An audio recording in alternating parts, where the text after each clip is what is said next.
ध्यायेद्दुर्गाम् जयाख्याम् 13 परिवृताम् सेविताम् सिद्धिकामैः। ॐ ऋषिरुवाच शक्रादयः सुरगणा निहतेति वीर्ये तस्मिन् दुरात्मनि सुरारिबले च देव्या ताम् तुष्टुवः प्रणति नम्रशिरोधराम् सा वाग्भिः प्रहर्ष पुलकोद्गमचारुदेहाः देव्या यया ततमिदम् जगदात्मशक्त्या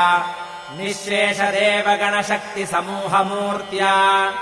तामम्बिकामखिलदेवमहर्षिपूज्याम् भक्त्या नतास्म विदधातु शुभानि सा नः। यस्याः प्रभावमतुलम् भगवाननन्तः ब्रह्मा हरश्च न हि वक्तुमलम् बलम् च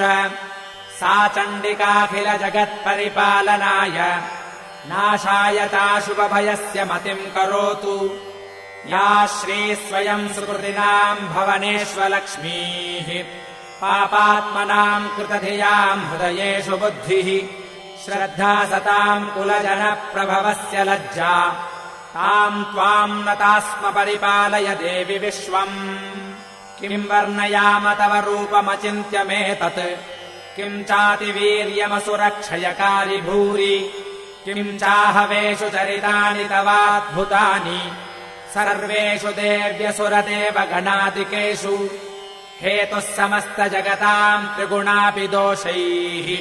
न ज्ञायसे हरिहरादिभिरप्यपारा सर्वाश्रयाखिलमिदम् जगदंशभूतम् अव्याकृता हि परमा प्रकृतिस्त्वमाद्या। यस्याः समस्तसुरता समुदीरणेन तृप्तिम् प्रयाति सकलेषु मखेषु देवी स्वाहासि वै पितृगणस्य च तृप्तिहेतुः उच्चार्यसे त्वमत एव जनैः स्वधा च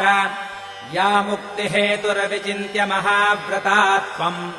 अभ्यस्यसे सुनियतेन्द्रियतत्त्वसारैः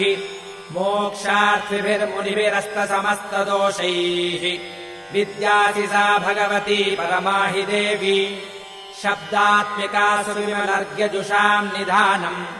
उद्गीतरम्यपदपाठवताम् च साम्नाम् देवी त्रयी भगवती भवभावनाय वार्ता च सर्वजगताम् परमार्तिहन्त्री मेधासि देवि विदिताखिलशास्त्रसारा दुर्गासि दुर्गभवसागरनौरसङ्गा श्रीः कैटभारिहृदयैककृताधिवासा गौरी त्वमेव शशिमौलिकृतप्रतिष्ठा ईषत्सहासममलम् परिपूर्णचन्द्र बिम्बानुकारिकनकोत्तमकान्तिकान्तम् अत्यद्भुतम् प्रहृतमात्तरुषा तथापि वक्त्रम् विलोक्य सहसा महिषासुरेण दृष्ट्वा तु देवि कुपितम् भ्रुकुटीकरालम् उद्यच्छशाङ्कसदृशच्छवियन्न सद्यः प्राणान्मुमोच महिषस्तदतीव चित्रम् कैर्जीव्यते हि कुपितान्तकदर्शनेन देवि प्रसीद परमा भवती भवाय सद्यो विनाशयसि कोपवती कुलानि विज्ञातमेतदधुनैव यदस्तमेतत् नीतम् बलम् सुविपुलम् महिषासुरस्य ते सम्मता जनपदेषु धनानि तेषाम् यशाम् स न च सीदति धर्मवर्गः धन्यास्त एव निभृतात्मजभृत्यधारा येषाम् सदाभ्युदयदा भवती प्रसन्ना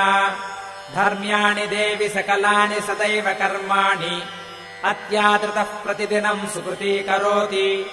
स्वर्गम् प्रयाति च ततो भवती प्रसादात् लोकत्रये विफलदा ननु देवि तेन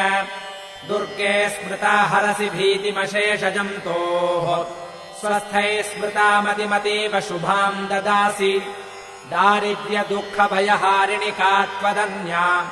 सर्वोपकारकरणाय सदार्द्रचित्ता एभिर्हतैर्जगदुपैति सुखम् तथैते कुर्वन्तु नाम नरकाय चिराय पापम् सङ्ग्राममृत्युमधिगम्य दिवम् प्रयान्तु मत्वेति नूनमहितान् विनिहंसि देवी दृष्ट्वैव किम् न भवती प्रकरोति भस्म सर्वासुरानरिषु यत्प्रहिनोषि शस्त्रम् लोकान् प्रयान्तु रिपवोऽपि हि शस्त्रपूता इत्थम् मतिर्भवति तेष्वपितेति साध्वी खड्गप्रभानिकरविस्फुरणैस्तथोग्रैः शूलाग्रकान्तिनिवहेन दृशोऽसुराणाम् यन्नागता विलयमंशुमदिन्दुखण्डयोग्याननम् तव विलोकयताम् तदेतत् दुर्वृत्तवृत्तशमनम् तव देवि शीलम् रूपम् तथैतदविचिन्त्यमतुल्यमन्यैः वीर्यम् च हन्तृहृतदेव पराक्रमाणाम् वैरिष्वपि प्रकटितैव दया त्वयेत्थम् केनोपमा भवतु तेऽस्य पराक्रमस्य रूपम् च शत्रुभयकार्यतिहारि कुत्र चित्ते कृपा समरनिष्ठुरता च दृष्टा त्वय्येव देवि वरदे भुवनत्रयेऽपि त्रैलोक्यमेतदखिलम् रिपुनाशनेन त्रातम् त्वया समरमूर्धनितेऽपि हत्वा नीतादिवम् रिपुगणाभयमप्यपास्तम् अस्माकमुन्मदसुरारिभवम् नमस्ते शूलेन पाहि नो देवि पाहि खड्गेन चाम्बिके घण्टास्वनेन नः पाहि चापज्यानि स्वनेन च प्राच्याम् रक्ष प्रतीच्याम् च चण्डिके रक्ष दक्षिणे ब्राह्मणेनात्मशूलस्य उत्तरस्याम् तथेश्वरि सौम्यानि यानि रूपाणि त्रैलोक्ये विचरन्ति ते यानि चात्यर्थघोराणि ते रक्षास्मांस्तथा भुवम् खड्गशूलगदादीनि यानि चास्त्राणि तेऽम्बिके करपल्लवसङ्गीनि तैरस्मान् रक्ष सर्वतः ऋषिरुवाच एवम् स्तुतासुरैर्दिव्यैः कुसुमैर्नन्दनोद्भवैः अर्चिता जगताम् धात्री तथा गन्धानुलेपनैः भक्त्या समस्तैस्त्रिदशैर्दिव्यैर्धूपैस्तु धूपिता प्राह प्रसादसुमुखी समस्तान् प्रणतान् सुरान् देव्युवाच म्रियताम् त्रिदशाः सर्वे यदस्मत्तोऽभिवाञ्छितम् देवा ऊचुः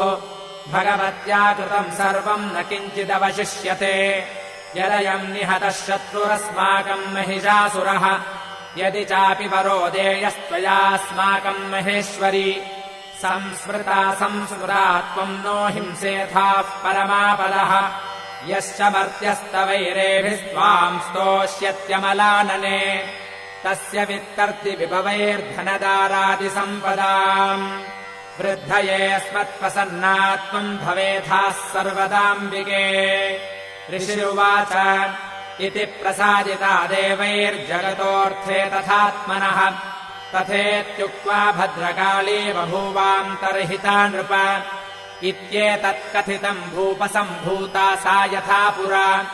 देवी देवशरीरेभ्यो जगत्त्रयहितैषिणी पुनश्च गौरी देहात् सा समुद्भूता यथाभवत् वधाय दुष्टदैत्यानाम् तथा शुम्भनिशुम्भयोः